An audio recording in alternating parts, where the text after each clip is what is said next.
Welcome everybody to this class on ethics of our fathers. Before we begin, I want to say that this evening, it's not night yet, in Springfield, it's still evening. This evening's class is dedicated in memory of, firstly, today is Daniel's father's yahrzeit, whose name is Sidney Ben Sadia, if I got that right.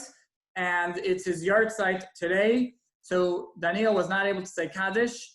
However, at a minyan not in Springfield, Kaddish was said for Daniel's father at a proper social distancing minyan. And may his neshama, Daniel's father's soul, have an aliyah, have an ultimate uplifting, and have really true positivity and a real positive effect on everybody down here, Daniel, all of his descendants, and really all of us. In addition, I wanted to make mention that just in a very tragic way, unfortunately, we are still within the Shiva, within a week since the passing of a good friend of ours, Brian Avaretti. His first cousin is a Chabad Jew who was living in Israel in a small town called Kfar Chabad, the Chabad village, and he unfortunately passed away, was killed from a terrible accident, a car accident. So that was very unfortunate and tragic. His name was Mati. Mordechai was his Hebrew name. Cohen. So he was a Cohen. So I want to make mention of him as well. This class tonight should be Le'ilei Nishmasei, which means to uplift his soul as well. And we hope and pray that everybody is going to be united with all of those that passed, whether it's recently or anybody who passed previously as well, with the coming of Mashiach, may it be speedily. All right, so tonight we're here to discuss the ethics of our fathers.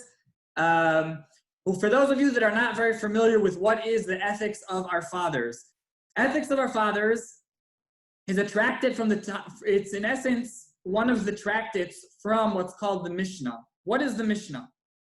I'm just going to give 30 seconds over here. We're heading to the holiday of Shavuot. That is when we had the great revelation at Mount Sinai. God gave us the 10 Commandments. But along with that, we also had what's called the Torah, the Bible, which that really includes in the Torah two parts. I'm speaking pretty generally here. There is the written law and there is the oral law. Many years later, the oral law was written down. I'm not going to get into all those details now. And the primary way it was written down was called the Mishnah. The Mishnah is what the Talmud is based on. So the Mishnah has 6 different sections to it. They mostly speak all about different types of laws, Jewish-related laws. But there's one section in this whole big set of books called the Tractate of Ethics of Our Fathers. The literal actual words of it in Hebrew is Pirkei Avot, which literally means chapters of the fathers. But the reason it's called Ethics of Our Fathers is because that's what it speaks of. But I'm not going to go any further because I'm going to call up first Mary Beth Cohen, who I know will be giving us a little bit of a more general introduction to the Ethics of Our Fathers. If I said anything, Mary Beth, feel free to repeat it. Nobody was listening to me anyway. Mary Beth, take it away. Hi. Okay, before we jump into, or more nicely study, Pirkei Avot, we need to ask, what is it? Who wrote it? Why do we study it? And when and where was it written? So, you see how nicely I got those journalistic 5 W's in there? I was very proud of that. Pirkei Avot is among the most well-known of all writings in Rabbinic Judaism. The English translation is Ethics of Our Fathers, or in more generic, Ethics of Our Ancestors. It is one of the 63 tractates found in the Mishnah, or the Code of Jewish Law, compiled in the late 2nd or early 3rd century CE. The Mishnah is the oral Torah. So see, you hear it twice, and it's the 3rd time when you hear it, when you remember it. The oral Torah, which was passed down from God through Moses at Mount Sinai. The oral Torah was passed down from teacher to student, from generation to generation. And in the late 2nd or early 3rd century, Rabbi Judah the Prince felt that the oral Torah would be forgotten unless it was written down. Smart man. Rabbi Judah compiled the basics into a 6-part document called the Mishnah. The Mishnah contains 63 volumes of tractates, which discuss all areas of Jewish law, such as agriculture, holidays, civil law, to name a few. Pirkei Avot, however, is completely devoted to Jewish morals, values, and ethics. It is made up of story-like material and sayings known as the Agadah. Pirkei Avot contains no halacha or binding legal material. Yet it is extremely important because it justified the authority of the rabbis, something that the Bible could not do. In the first 2 chapters, Pirkei Avot follows the passing of Jewish traditions from Sinai to the time of the destruction of the Second Temple. The statements attributed to the rabbis in Pirkei Avot express the basic concerns and central ideas of the rabbis of the time. For example, study becomes a religious act, the Torah becomes a text to be constantly studied, and of course, being studied by Jews, argued over. Torah becomes the literature that mirrors and shapes all Jewish experience. Rabbi Shmuley Yanklowitz, who is an Orthodox rabbi and author, is one of the most dynamic and charismatic Jewish social justice activists of his generation. He is, as I said, he has written several books, and he has referred to Pirkei Avot as the social justice commentary. It's a new look for current times.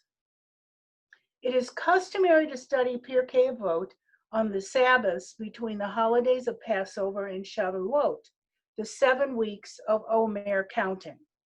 After the Hebrews left Egypt, they spent their time walking and improving their character so that they would be worthy of receiving the Torah on Shavuot.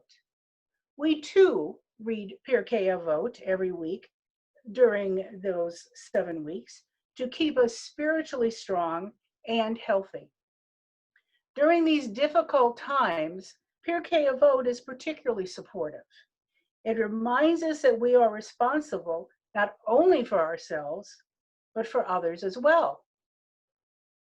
So be sure and wear your face mask. We have to work towards being ethically responsible. It doesn't just come naturally. And that is it. Thank you very much. Mary Beth, thank you so much. And correct anything I said that was not correct, please. No. This is not a time for correcting you. I put the video on you for spotlight, so you can have the spotlight all to yourself.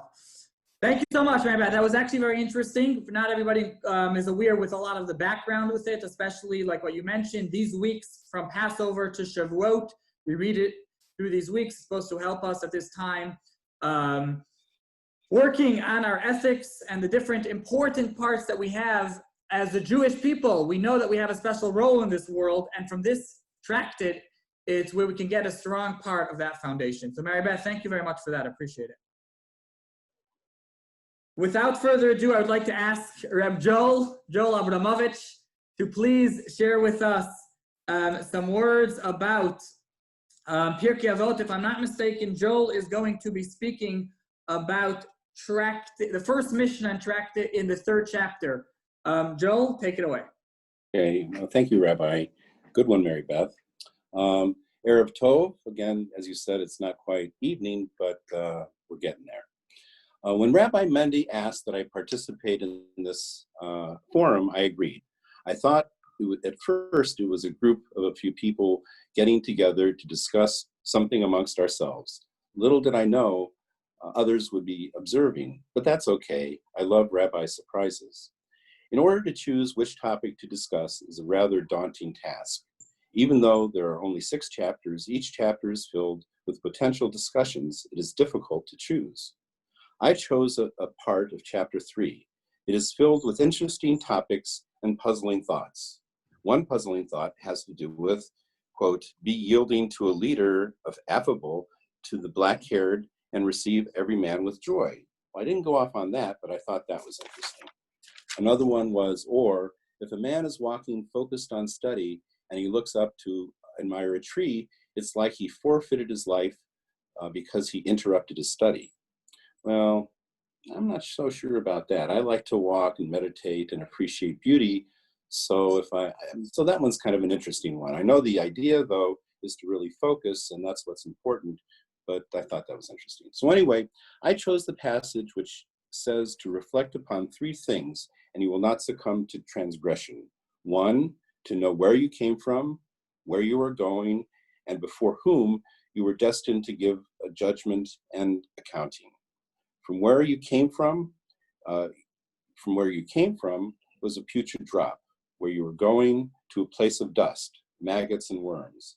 And before, when you were destined to give a judgment and accounting before the Supreme King of Kings, the Holy One, blessed be He. Now, my father, may he rest in peace, always said, Joel. Now, many times when I was younger, he didn't refer to me as Joel. He called me as Tachshit. Now, I thought that was funny because it sort of sounded funny and had a bad word in it, I thought. But little did I know that he was really calling me a jewel. But anyway, that's another story. Well, anyway, I didn't like it. But but again, it means jewel in Yiddish or Hebrew. He would always say to me, Joel, remember where you came from. Maybe Mary Beth can remember him saying it that way. I think about that now, and I think about my father and my grandfather and ancestors who came to this country to escape persecution. I also reflect on this and with the beliefs and customs which people gave their life for and struggled and struggled.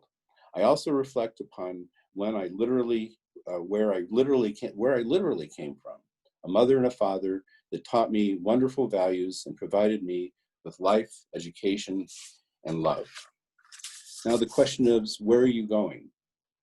Now, well, my life is probably at best half over. I eventually will head to join my parents and brother in Oak Ridge.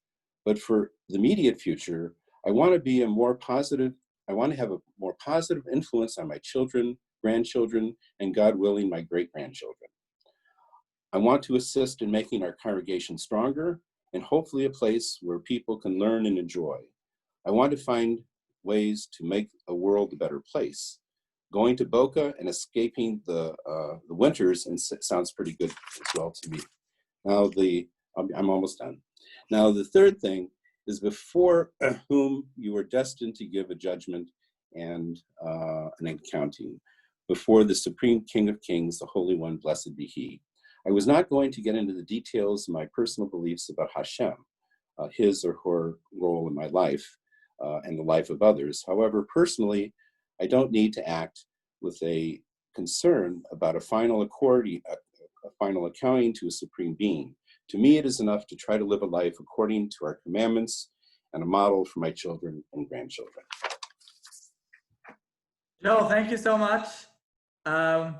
Maybe next time we'll do this as a debate forum, but that's not tonight's agenda. Okay. I'm going to ask a good friend, Deborah Adelman, to share with us some words. If I'm not mistaken, if I got it right, she is going to be speaking about the 14th Mishnah in Ethics of Our Father, Chapter 1.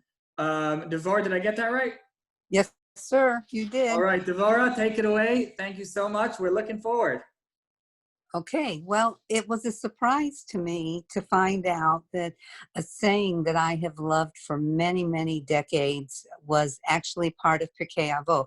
And that is this chapter 1, 14th section of it from Rabbi Hillel that says, if I am only for myself, no, if I'm not for myself, who will be? If I'm only for myself, what am I?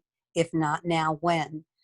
And this has fascinated me for decades because I knew Rabbi Hillel was a very selfless man who gave to others and thought of himself last. And I couldn't understand why of the order of those three was with what appeared to be selfishness first. And that's what this whole section is about. Is it right to be selfish? And for me, as a mother and a wife and a nurse, no, it's not right to be selfish.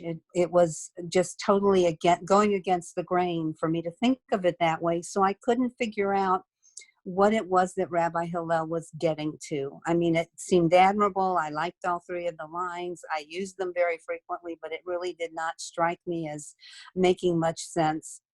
And then one day when I lived in Chicago and I was a unit manager of a floor in a hospital there, I was talking with a nurse who had been working too many days and too many hours and was just totally worn out and was just crying all the time and was not giving good care. And I was talking with her. I asked her what she did for herself, and she said, what do you mean? I can't do anything for myself. I have to help you in the hospital, and I have to, my patients, I have to help everybody at home. And it finally hit me like a bolt of lightning. This is what Rabbi Hillel was talking about. And I told her, how can you help everybody else if you don't help yourself first? You have to prioritize properly. You don't prioritize with helping yourself and stopping at that point, but you take care of yourself so that you can help others. And it all fell into place to me what this meant. Yes, at times it is right to be selfish.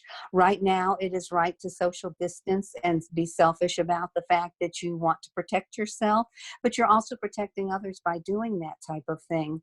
And over the years, since that light hit me and since it dawned upon me, I have shared that with many of my students, with colleagues, and with people who have been my employees, that they need to prioritize properly. And I always tell them, you put God first, if you so believe. I add that because we're not supposed to be getting into religious things when you work in that. So I said, if you believe, put God first, yourself next, your family, your friends, your work, and then for my students, I say school. So I appreciate it when they prioritize first and they're a little bit selfish. And that's what I had to share. Thank you so much, Deborah. That's really nice. And you are right. That's something that, a lot of the sections of the Pirkei Avot, the ethics of our fathers, are things that we always knew, but it's good to see it, not just that we came up with it or in any book, but when we see it in a part of Torah and a part of the Mishnah, it's very special. I want to do a shout out to Evan Rabin, who you guys may see. He's the one wearing tefillin. So if any of you guys didn't get a chance to put on your tefillin, I think he's trying to remind everybody. He's a good friend of mine and of Jordan. If any of you guys know Jordan, you probably have seen him at some point. He comes over pretty often, thank God. So Evan and Jordan, I think they met at some, I don't know what, maybe APAC event, something like that. Through Masa Israel. Oh, through Masa Israel. Okay. So anyways, thank you.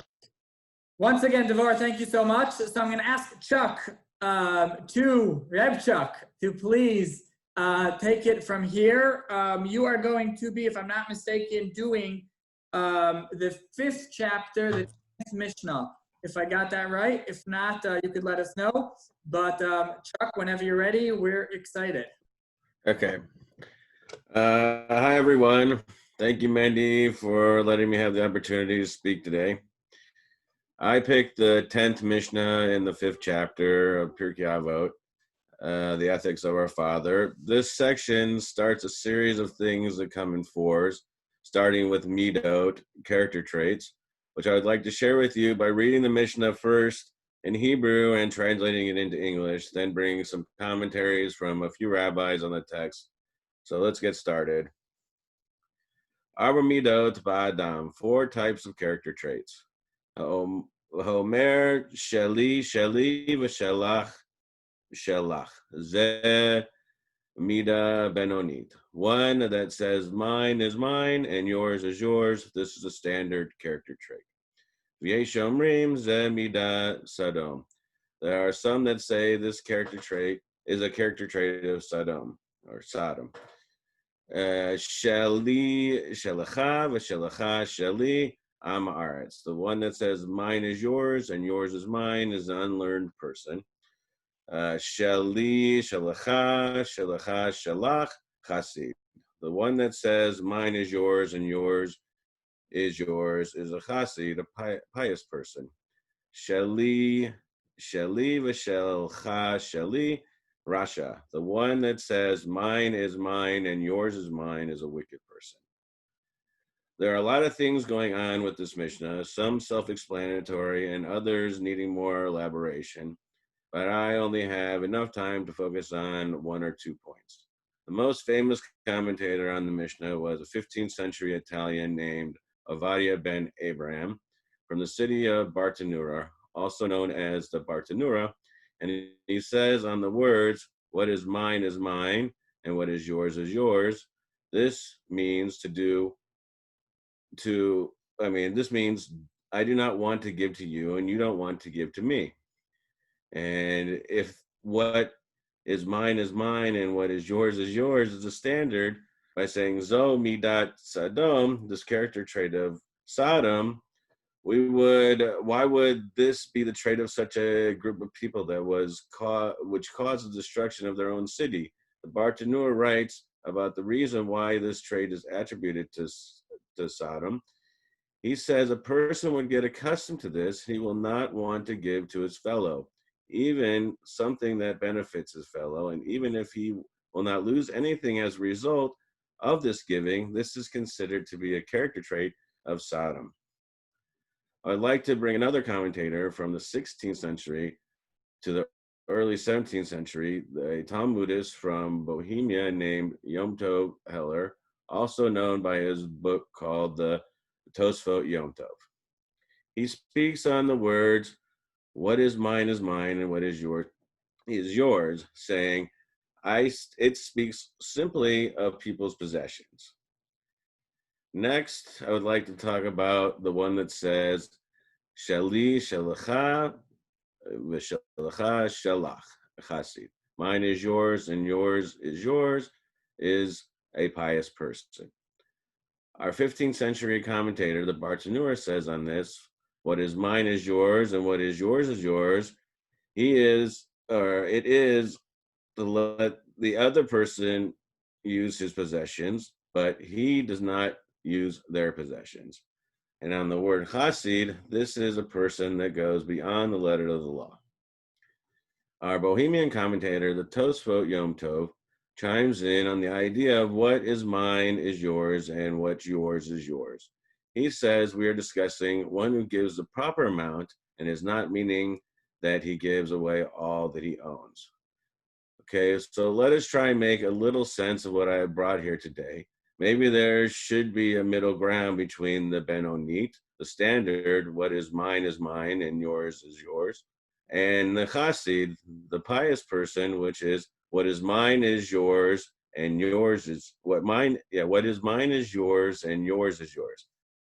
We may strive to be a chasid, a pious person, but to say I'm going to give to you because what is mine is already yours, I know I'm not on that level, but by saying the standard can lead not to helping out at all as if we were from Sodom. We need to realize that helping is essential in being Jewish, and especially during this crisis that is happening now. I think that the Bartanura and the Tosfot Yom Tov have given us a perspective that is not just what is yours and mine is mine, but doing our part to help is whatever way that we can without hurting yourself is the important thing to keep in mind.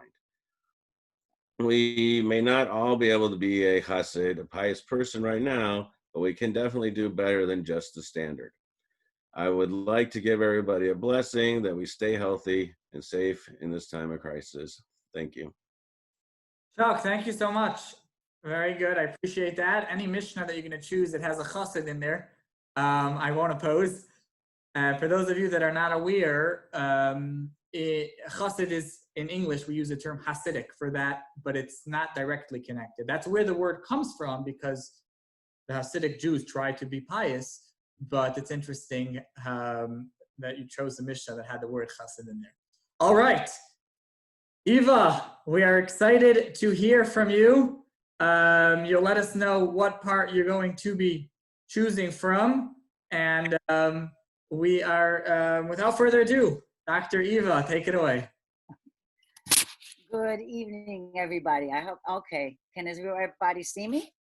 Yes, we see you. Oh, there we go. All right.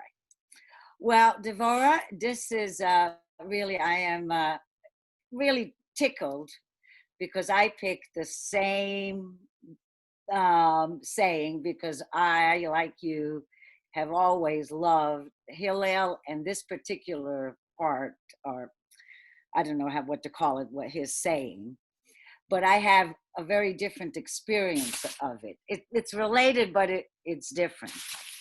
And it begins with this pirot, if I've got the right word. Is it wrong to be selfish?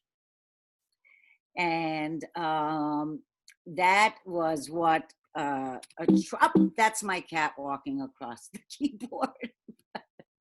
Okay, so where was it? Okay, so the whole so is it wrong to be selfish? And from my point of view, it's not that it's almost like that's not the right question in our modern times. And I think it's the language. Because if we really need to look at what the word selfish means and how it has been used in our lives and how it's been abused.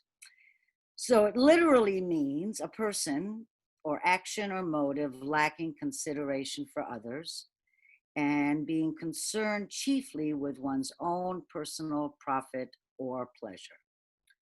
So in this culture, and which sounds terrible, I mean, I don't think anybody, that's why I don't think it's, the question that applies to us, no one would raise their hand and say, yeah, I think it's great to be selfish.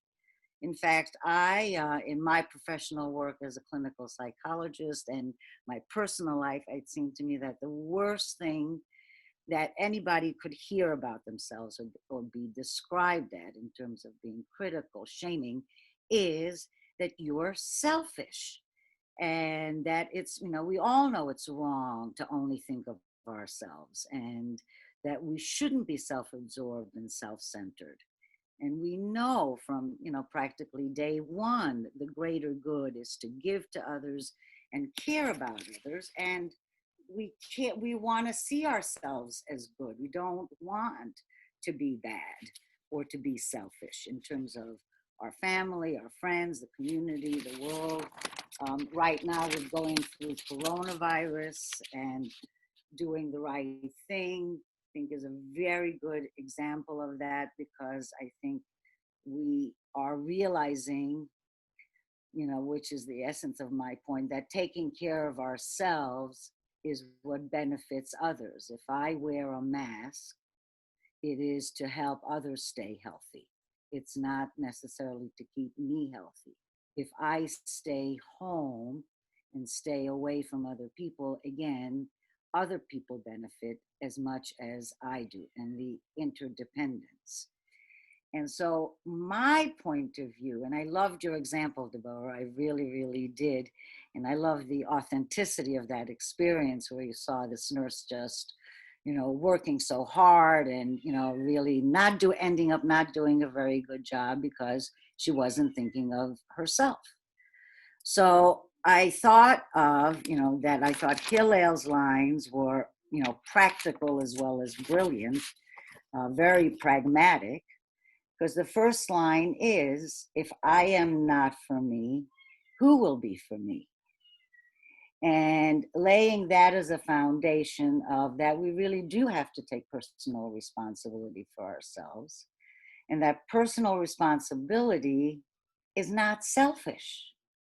Personal responsibility is caring about ourselves and taking care of ourselves, and that ultimately it is the foundation by which we can fulfill God's, word to us, the Mishnah, all the things about caring about others. But I think our culture has made it, what do I want to say here?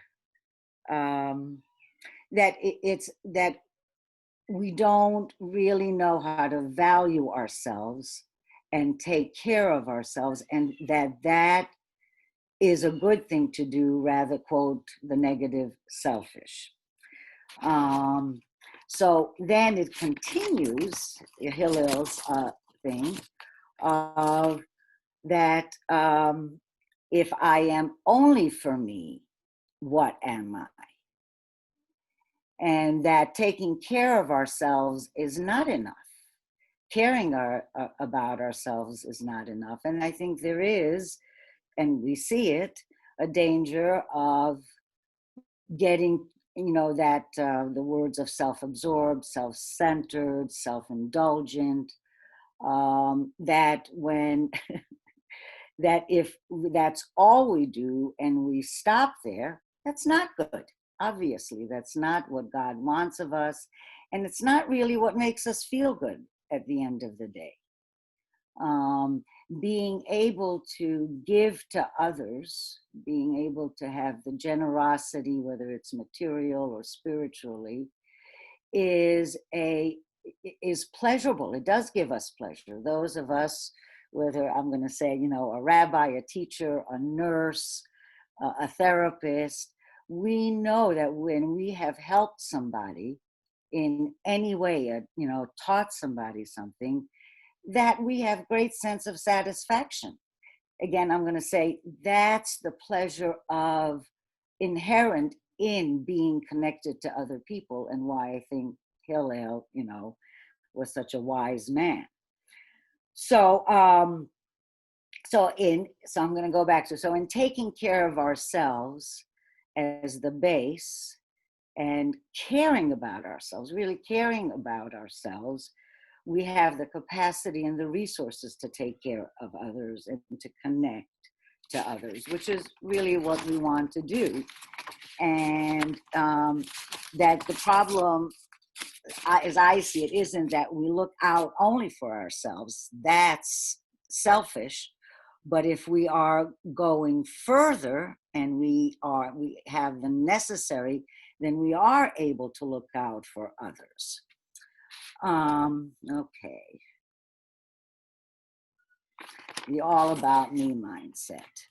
Then the closing lines from Hillel, which are, I think, really, again, brilliant, is if not now, when? And really, I am, and always have been, it's like that wisdom of the teaching of being present in the moment, not delaying, that to not make this a philosophy or an idea that we discuss and debate. It is a plan of action to do it right now, because right now is the moment. And recently, my 10-year-old granddaughter did a little presentation on Anne Frank, and the quotation that she used from Anne Frank's diary is, "How wonderful it is that nobody need to wait a single moment before starting to improve the world."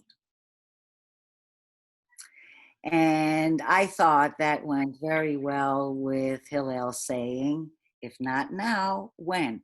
Right now.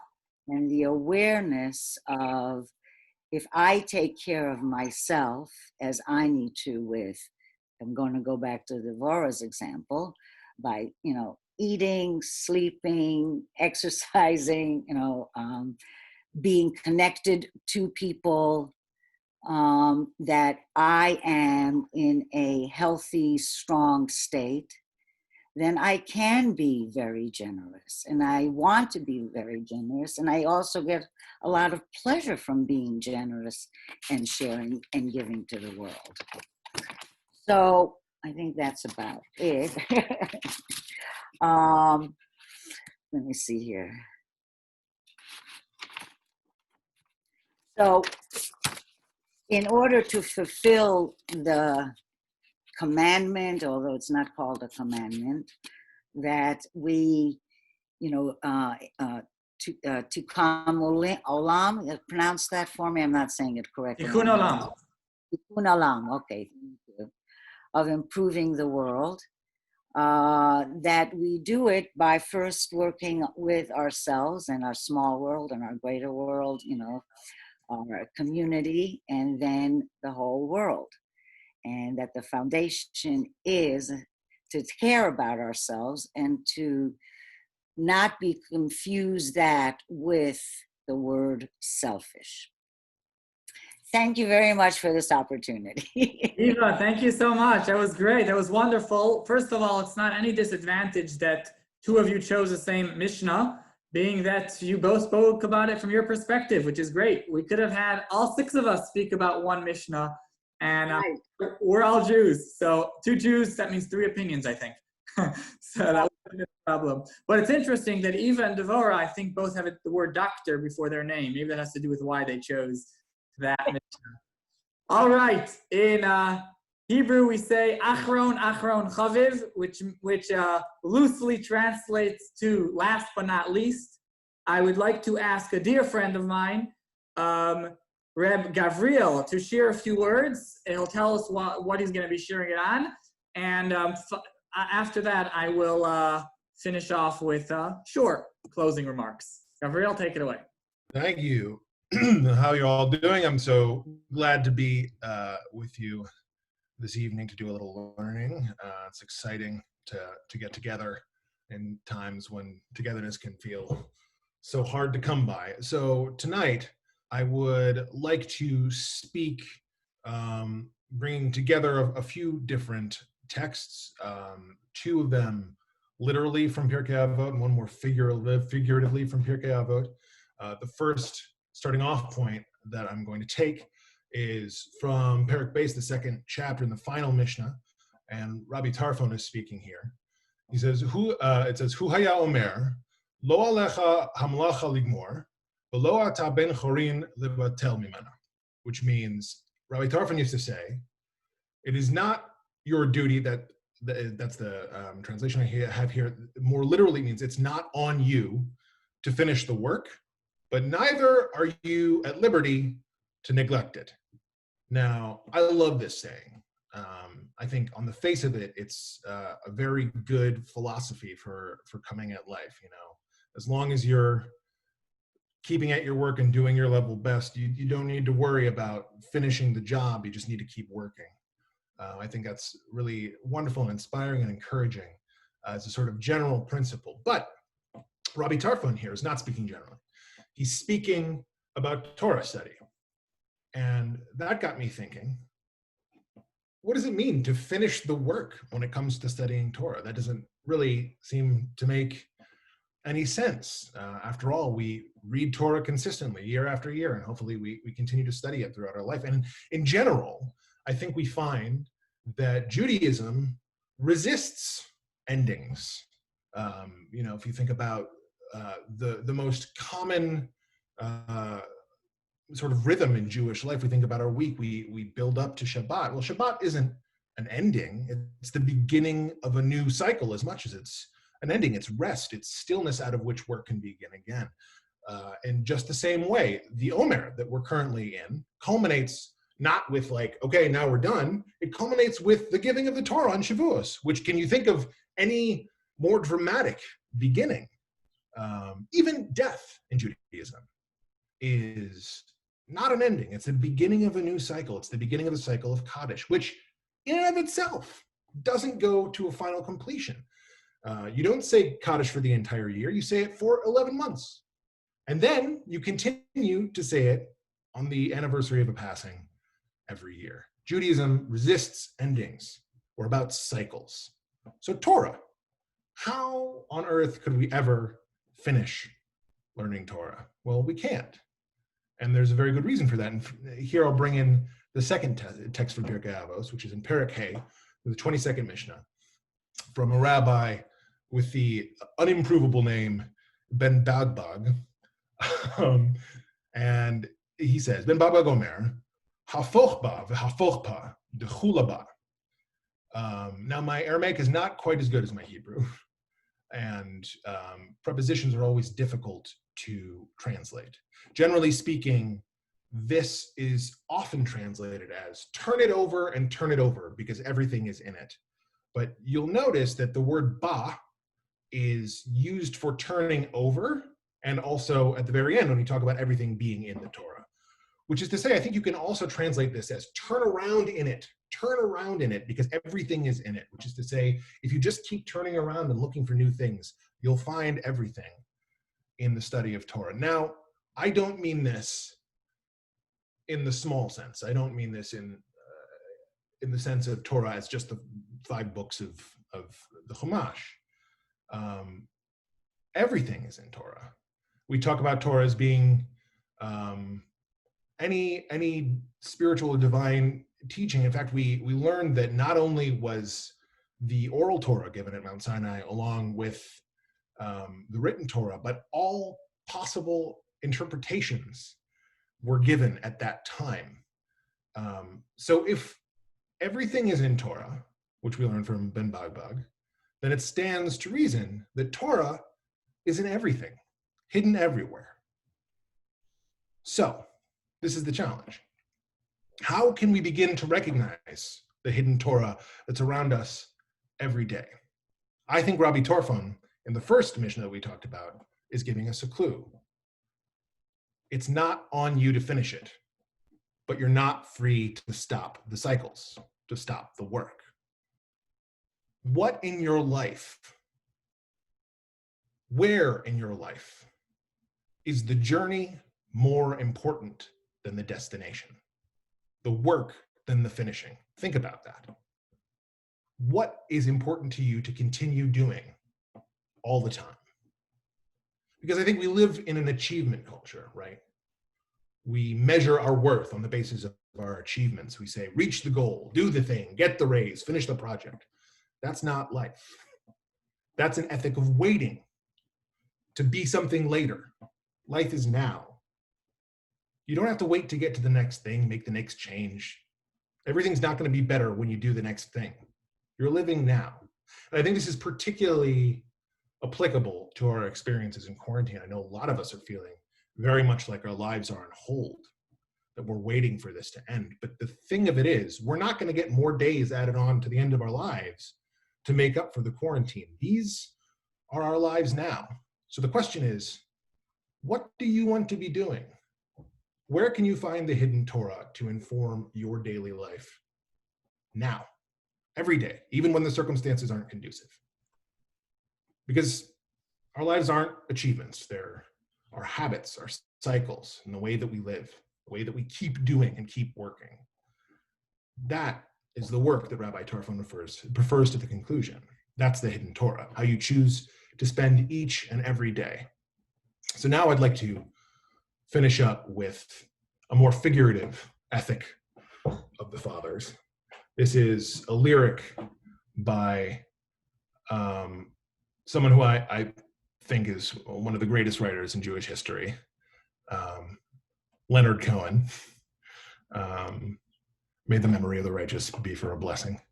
He died, I want to say 3.5 years ago. And just this year, around the Chagim actually, his son released a posthumous record with some of the songs that he hadn't been able to release during his lifetime. And opened with the song that I think is very, very prescient, I think reflects our experience here sitting in quarantine, not able to do much, very much, and also helps to echo that notion of Rabbi Torfon's, that it's the work, the journey, not the goal and not the ending, that really carries the weight. So this is The Goal by Leonard Cohen. I can't leave my house or answer the phone. I'm going down again, but I'm not alone. Settling at last accounts of the soul, this for the trash, that paid in full. As for the fall, it began long ago. Can't stop the rain, can't stop the snow. I sit in my chair, I look at the street. The neighbor returns my smile of defeat. I move with the leaves, I shine with the chrome. I'm almost alive. I'm almost at home. No one to follow and nothing to teach, except that the goal falls short of the reach. Thank you. Gavriel, thank you so much. That was great. Great connection over there from one part to the next. And thanks for bringing in Leonard Cohen's unearthed some of his things that have not been published before. We appreciate that. All right, thank you all so much. So I'm going to finish off just by saying that, Daniel, you'll share something brief about your father in a moment? If you want. Okay, so I'm going to finish off by saying that the Pirkei Avot, the ethics of our fathers, which, like we said, is different from the rest of the Talmud, the rest of the Mishnah. It's not primarily laws, rather it is a lot of teaching us how to be good people, how to have good ethics, how to have good morals. So I want to make a few quick comments. Number one, ethics and morals, in my humble opinion, and from the Torah view, it's important to recognize that they are not something that necessarily me and you will come to the understanding that that is ethical and that is moral on our own. Because if we would each use our own knowledge, our own understanding of things to come to that conclusion, possibly me and you have very, very different morals. People that live in what we would call, I don't know, a regular society versus maybe a third world country, or maybe current society versus a few thousand years ago. Morals, if you are only going to use your limited knowledge, understanding, wisdom, it may bring you to non-moral places. As everybody here knows, no matter what your political view is, there's probably 50% of the country or so that completely disagree with you. How is that so? Because when we're using our own senses, what makes sense for me may be the exact opposite for another. With that said, how do we know then what is moral? Is it whatever Joel's looking at me funny? Is it whatever Joel decides? Is that what's moral? Maybe. But if that's the case, then your next door neighbor who may think very different from you, it may not be moral for him, and if you're going to take his opinion.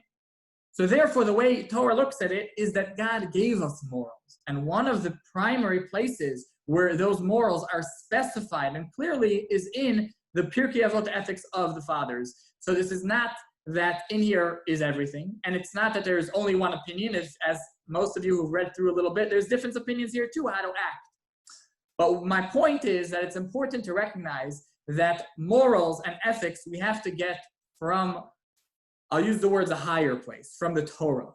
And what the Torah says is a different discussion, but if we accept that that's the foundation, then we're able to discuss, we're able to argue, we're able to have disputes, but we're able to go back to the sources and, you know what I mean, discuss it from there. So not to say that people that don't study Torah don't have morals, and not to say that people that don't look at Pirkei Avos don't have morals, God forbid.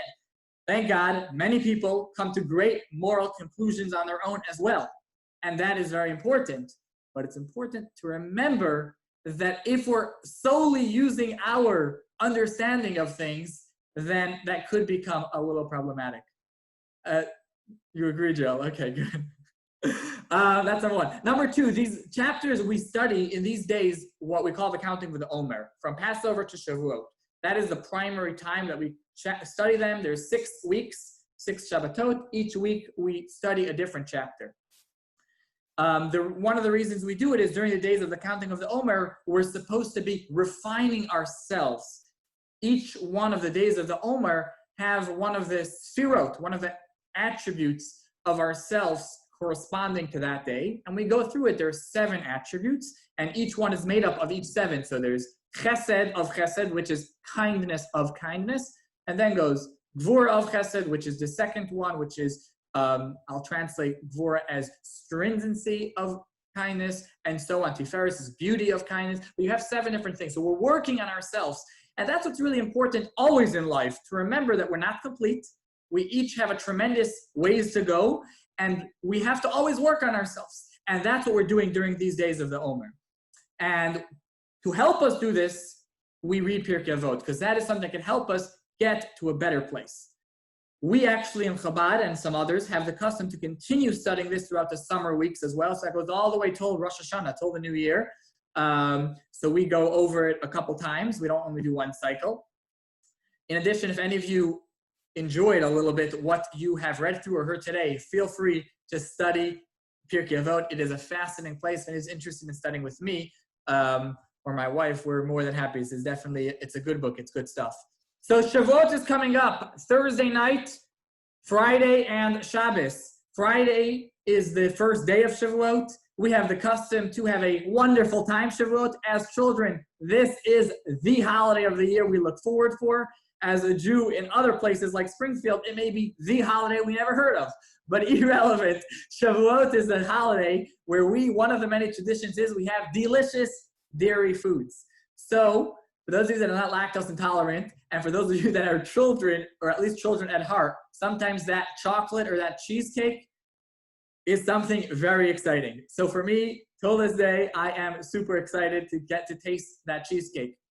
Some people take in the holiday early, every holiday, Shavuot as well. Some people start eating the cheesecake a couple days before, but don't tell anybody, it's a secret. So that's Friday. In addition, on a regular year, Friday is when we read the 10 Commandments. If I may say, that is probably the most important time to be in synagogue of the year. Now, every holiday that comes, I could try to explain to you why that holiday is the most important. But on a serious note, Shavuot, when we read the 10 Commandments, it's very important. This year, of course, the situation is different, so I encourage everybody to read it at home on your own. If you want a Shavuot package, please feel free to text me or reach out. I'll be happy to try and deliver one to you, free of charge. Got some cheesecake in there, and hopefully some more exciting stuff. But yes, this year we should try to read it at home. But on a regular year, it's very important to try to make it to synagogue for the reading of the 10 Commandments, men, women, and children. I'll finish off with this. Why children? Because it says when God wanted to give the Torah, he went around looking, who should I give the Torah to? And when he came to the Jewish people, he said, who is going to be the guarantor? I need a guarantor. You want to buy the house, but you don't have enough money? You need a cosigner. You need a guarantor. So to over here, how do I know you're going to listen to my laws, listen to the Torah, and live by the Torah? And they tried, the Medrash tells us they tried giving different people. They said, our fathers are, Abraham, Isaac, Jacob, or the matriarchs, or Moses. He said, not good enough guarantor. Until, guess who it came to? It came to the children. When it came to the children, God said, oh, they are able to be good guarantors. And they took it upon themselves by Mount Sinai to listen to the Torah, to study the Torah, to act by the Torah, and to make sure when they get older, they give it over to the next generation of children. And that's why Jewish continuity is so important, so vital, and so dependent on the children. And that's part of the reason why we say that not just men and women, adults, but also children every year on the holiday of Shavuot should come to synagogue, get to hear the 10 Commandments anew. And we're told that when we read the 10 Commandments every year, we are figuratively standing in front of Mount Sinai and receiving it anew every year. I will suffice with that. Daniel, did you want to share something about your father briefly for his yard site today? I just gave you the option to unmute your mic.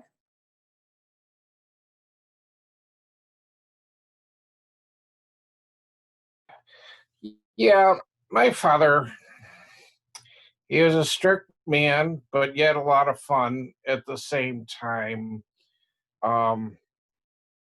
His wisdom is always coming through, even though he's been gone for approximately 10 years. And I don't know, I miss him a lot. He was he was a great guy, but it was either black or white with him and nothing else. But he taught me a lot through business, and I honestly believe the man was a genius, even though he said he was a dummy, but he was no dummy. So, and I miss him. And that's about it. Yes, may, like I said earlier, his neshama should have an aliyah. His soul should be uplifted. We're told on a yard site is a special day. Daniel, if you didn't have a chance to say the Shema Yisrael, Adonai Eloheinu, Adonai Echad, just a special prayer. We all heard that prayer. That's the minimum that you're able to do from your own household. Once again, thank you all so much for joining. I'm going to mention once again Brian's cousin, Mati Cohen, who I had the honor of meeting. I've seen him many times, but when I went to my brother's wedding in Israel, I'm forgetting when it was. I think it was in February of last year. Not this year. Last year, February 2019. I got to meet his cousin Mati, who, like I said, tragically just passed away. So may his soul as well be uplifted. May we all have a wonderful, happy Shavuot, and the wishing that we give each other before Shavuot, besides enjoy all the cheesecake. I'm going to unmute everybody right now. But the other wishing that we give everybody is, may you receive the Torah. May you merit to receive the Torah. And we say, B'simcha v'pnimius, which means joyfully and internally. That we should be able to internalize the Torah, and it should come with much joy. So once again, I wanted to finish on time. Thank you all so much for joining. All the best. Happy Shavuot. Happy so.